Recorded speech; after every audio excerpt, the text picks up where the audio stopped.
You said something occurs after an anxiety attack that you said something interesting, and I was like, "Oh, that's interesting." So I don't have anxiety attacks. There's a very the DSM-5, that's the diagnostic statistical manual that they use to diagnose you, and your psychiatrist can explain it to you in much more detail. But there is key differences between anxiety and panic attacks. I have panic attacks. After a panic attack, you get what is often referred to as the panic hangover. Because Yeah. you have to remember when you get a panic attack, it really is, you are so convinced that you are dying. Yes. You see a light flash in front of your eyes, you can't breathe. I lose my sight. Sometimes the entire right side of my face just goes completely lame. I start shaking. I have heart palpitations. It's a really horrible experience. So your body is being dumped with so much adrenaline, so much trauma, so much stress in that panic attack. It needs to settle from that.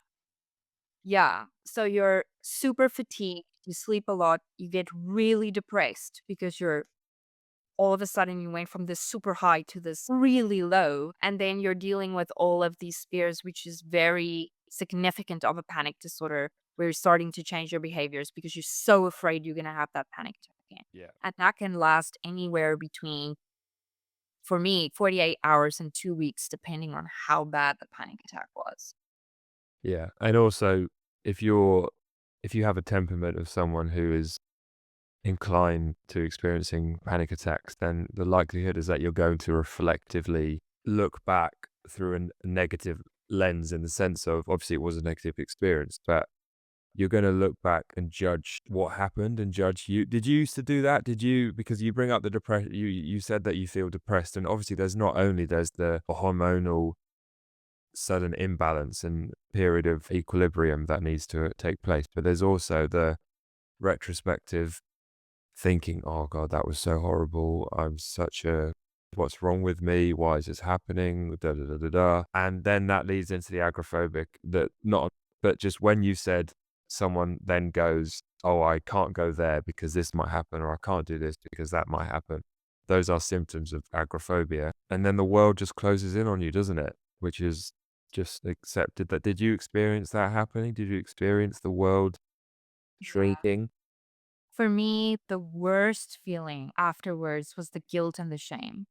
Yeah. Shame because I have a little girl, she's 7 years old, and obviously, I don't try to have panic attacks in front of her, but it's happened in front of her. So shame that she may have seen it, or I may have been with other people who have seen it. Guilt, a lot of guilt, because I feel like I didn't do what I was supposed to do in order not to have panic attacks. I didn't listen to my triggers. I didn't listen to my body. And that's why I'm completely against self-help tools. I was so into it because when you're wired like me, you're also a perfectionist. So I just thought, okay, well, I can read every single book about this and I can do all the steps and all the meditations and I can ace this and fix this and make it better. And every single self-help book you read has this thing that they had panic attacks and now they've never experienced it again. And if you do this, then you will be the same and you'll never have it again. And that put me on such a low because I always felt like it was my fault. I didn't do the work the right way. I wasn't positive enough. I didn't take enough time to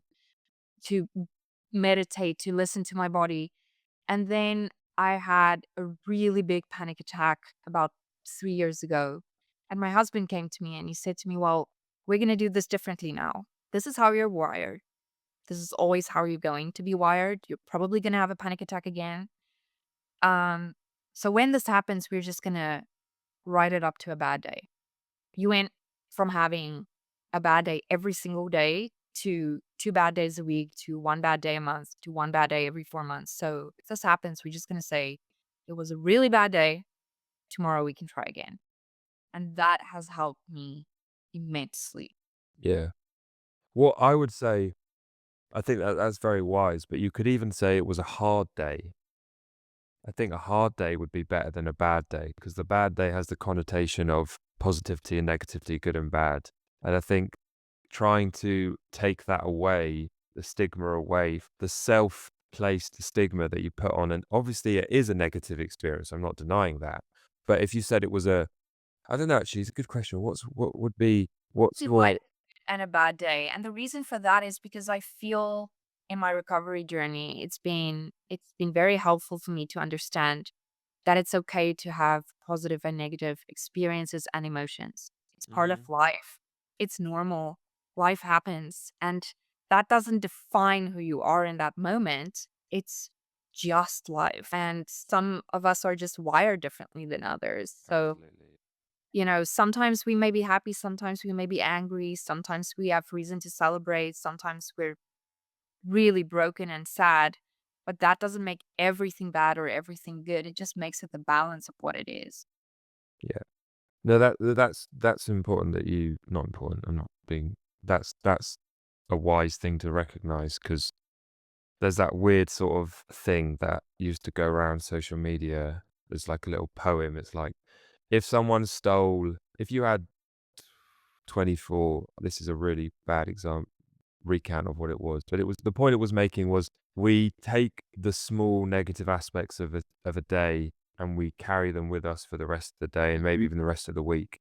But you have to look at it in the proportion. Obviously, it doesn't work like that because there's emotional proportion and then there's time proportion, and they're not the same thing. So if something is emotionally more intense, that takes up more emotionality than just like the regular mundanity of life. But yeah, that's a that's a good sort of outlook to have. And the other thing I wanted to talk about was when you brought up self-help and what you said reminded me of the toxic side of like manifestation. So I mean, whether or not you believe in manifestation, I think there's definitely a scientific root of the idea that the brain omits and puts information in depending on what you're thinking on. But the toxic side of manifestation is people will say, if it doesn't come true, then it's your fault. You did something wrong. It's not, either you didn't wish enough, you didn't wish is the wrong word. You didn't write it down in your store, in your mood board enough times, or you didn't journal enough, or et cetera, et cetera. And I can see there being the same toxic side to self-help, which is that I mean, I don't think I've ever read. I mean, I'm aware that there are sort of, this is me being stereotypical, but there are quite a lot of female-based self-help books out there that are written in a certain way. And my mum bought me one actually, and I sort of read a few pages and thought, yeah, this isn't for me, mum, and then gave it back to her. But yeah, so I'm aware that there are a lot of that. And obviously, someone who's as intelligent and as experienced as you is going to need something that's a bit more gritty than that. So that makes sense. But yeah, that's an interesting distinction between anxiety and panic attacks. That probably means I've never had a panic attack then, not for a very long time, because I don't ever reach a point where I think I'm gonna die. I just get Mhm. really, really anxious. Yeah. I know what's happening, and that doesn't mean you can control it. But yeah, I can see how that, I mean, God, panic attacks must be absolutely awful. I mean, I definitely would have had them when I was younger, but that sounds pretty atrocious. Yeah. Well, I'm sorry to hear that you've had anxiety attacks. That Oh, no, no, no. very Not hard for to deal with. no, it's alright. Not for a long time. That's why I started the podcast, is to, because I had a lot of difficulties growing up. But anyway. Oh, yes, so that was one thing I wanted to talk about. So we're 30 minutes in, so we 10, 15 minutes. We don't have to go for too much longer. I don't want to take up too much of your day. Motherhood, Yeah. how has that impacted your career, and how did that impact your mental health? I'm just gonna give it to you straight, and there's a lot of people that really, especially obviously women, that feel differently to me, but it didn't impact my career for the plain reason that my husband and I were married for 7 years before we decided to have kids. We really took a long time to decide. Mhm. And we also had all of the relatives asking, "Oh, when are you having kids? When are you Yeah. have—" There's never a good time to have kids. If you're gonna think about it all the time, you're never gonna have kids. And I'm so happy we just ignored that and went with what felt right to us. And when we then decided, okay, we're going to try, we made peace with the fact that it may not work for us. It did work. We have this beautiful blessing, which is my daughter. But we were very strategic about it. We both agreed that neither him or I are willing to give up our career. If we have a child, we're going to obviously love her unconditionally and give her everything that we can, but she will have to fit into our lives. Our lives cannot change to fit into hers. So we made a list of everything that was important to us, that she have a good sleeping routine because we travel a lot. Is it possible that she can travel with me, and how can we make that happen? I was already lucky enough to have my consultancy, so I had some flexibility on time. I saved and saved and saved and saved so we could afford somebody to look after her at home so that I can go in and spend time with her as much as I could. So we chose to do it this way and it worked really well for us. So it hasn't made too much of an impact on my career because she's just part and parcel of wherever I go and whatever I do. And she's such a little blessing. In terms of my mental health, it's been a journey because I did not get postpartum depression, but I did get postpartum anxiety. That Yeah, so I should probably not be too shocked that that happened with me, but I had to make some difficult decisions with her too. I had a very difficult pregnancy. I was very sick. I was very anxious. I was in hospital many times. We almost lost her twice. So I decided I wasn't going to breastfeed, which made a lot of people very angry.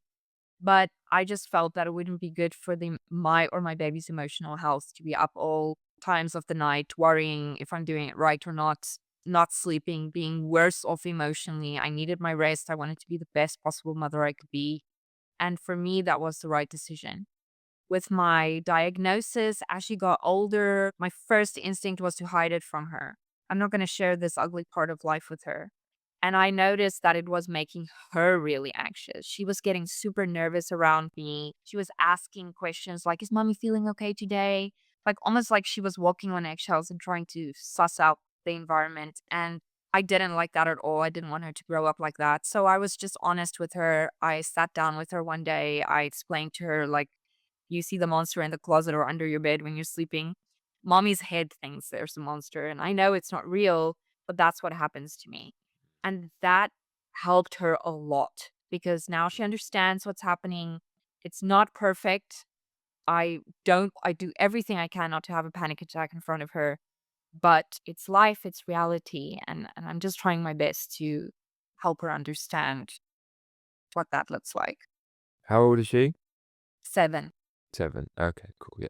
Well, I think the fact that you I keep saying "I think," don't know why, but maybe that is the right term to use, but the fact that you level with her, and I think that's a really, really good analogy actually of putting it of, yeah, the monster or the little worries that you have, or mummy has the same. Mummy has similar different ones, so and, yeah, she's obviously she's gonna be very intelligent and switched on because she's got you as a mum, and your I can't imagine your husband is gonna be he's gonna not gonna be a duck egg, is he? So she's got that going for her. No, yeah, I understand. You said something right at the beginning when I asked. You said it's not very it's unpopular or something Yeah. in the Yeah. sense of the way you formatted it. Yeah, because, we still very much live in a society, especially I feel amongst women, where we think it's the outside world putting it on us, but we put it on ourselves. You have to be the perfect mother. Your whole life has to come to a standstill when you have a baby. You have to fit in with the baby. When the baby cries, you've got to get up. When there's something wrong, everything has to be around this child. And of course, you love your child. You'll do anything you can for your child. It's just not the viewpoint we took to parenting. And it worked really well for us because I feel like we're a very balanced family. We're very close knit. My husband and I have a great marriage. I know everybody doesn't see it that way, and we really got a lot of criticism for how we raised her and how we Yeah. took it on when she was born, but Yeah. it worked Well, out. just I was just writing something down in case we moved on and come back. But women nowadays, they kind of get the worst of both worlds in the sense of if they are a stay-at-home, they're frowned upon by other women because of the way that the culture is and the idea of you should work and you should do this and you should want to do that. But they also get it if they are working, they're also frowned upon because they're not spending enough time with their children. So they can't really win. Either way, they're going to have a grouping of people who are judging them negatively because of the decisions they're making. So, but and I think that's both wrong. I do think that the disparaging outlook that women receive when they decide not to work, when they're in a position not to work, is wrong. But I also understand that we live in the world that we live in, and people have opportunities and they have ability to do what they want to do and build fulfilling careers, and they should be allowed to do that. So it's a very nuanced, and you referenced a couple of times, this is what worked for us. I think that's the key point, that it's a case by case basis of what works with that. Someone painted my parents' house, or painted a room in the parents' house, and he has a son who's very autistic, and his wife is, they sort of break the stereotype of, the wife has like a very fully flourishing career, and he looks after the kids and does like their painting and decorating when he can fit it in and around looking after the children, and that just works for them. Yeah. And I think there's probably going to be more and more um, sort of marriages like that. I mean, it'll be tricky because women don't tend to date men and marry men who are less economically positioned or career positioned. But who knows what the future will be going forward. It goes about balance again, right? The balance of what you can have your bread buttered on both sides. You need to understand what works for you. So for me, for example, I just don't listen to all of these things. I just shut it out because I always tell myself I have enough to deal with and keeping my road straight. So I always just ask myself, is my child happy? Is she healthy? And is she going, do I think she's a good person? And that's all that matters. It doesn't matter what anybody else thinks about how we're raising her, or it's the same with my family and my marriage. Are we happy? Are we healthy? Are we good people? Because that's all that matters at the end of the day, not how you got there. It's just like your specific journey, and people that you have in the car along with the ride. So that's what you have to focus on. Absolutely. Just before we sort of close up and round off, how do you manage your anxiety now? It's a really tough answer to give because, again, it goes back to the whole feeling about how I feel about self help. I don't have a cure, I don't have a golden ticket. I can only help myself and help others understand our wiring and how to work with it instead of against it. And that involves, unfortunately, a lot of effort. I need to be aware of what I eat. I can't get too hungry because that's a trigger. So I always have to have snacks with me. I have to be conscious about my sleep quality. I have to exercise regularly to get rid of the stress. That's why this is my office. But you can see I have like a trampoline and a bowl. Like I'm constantly going between the desk and here, releasing energy. I had to learn to do things meditative that clear my mind. It's all of these things together. It's all of these tiny moments in the day that add up to me having longer and longer and longer periods without attacks. But it is all encompassing and it is a lot to keep track of, but it is what it is. You should try, I know you don't like these that sort of things, but I think this has really, really helped me in general, because the breath is so, I'm not going to say meditation, by the way, but because the breath is so pivotal in anxiety and attacks and panic attacks, you should try like a sauna or a cold plunge, because anything that, I mean, especially you could do a cold plunge now because you've obviously got a shower, just put the water Yeah, on. I take the cold shower, but I don't do the plunge. Okay, well, if you can, if there's a sauna somewhere, you got anything that makes you breathe in a way that you're not comfortable with, Yeah. is training your body to breathe better. So when this probably won't go in, but my ex-girlfriend had an awful lot of anxiety, and I noticed that when we would lie next to each other, every one of my breaths was like 3 of her breaths, and I always thought that's really problematic because your base layer of breathing is too quick. So when you get anxious, your anxious breathing is gonna be really quick, and your brain just won't be able, it will just be too much. So anything that can slow your breathing down, because people say you need to practice breathing, and and then people say, okay, so next time I get anxious I'll do some breathing. That's not a good idea, because you're too far gone at that point.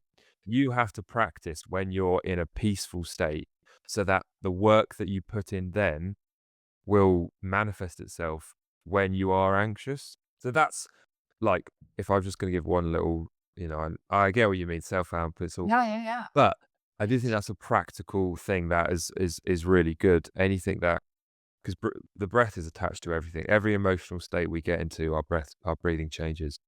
to some degree. But, yeah, what's the future for Figgy and for what you want to build? Talk about Figgy's soul. Yeah, I'm really hoping that we can reach more people, build a community of others like me so that we have a place to go to where we can support each other, share, be a support network for each other because your loved ones do get fatigued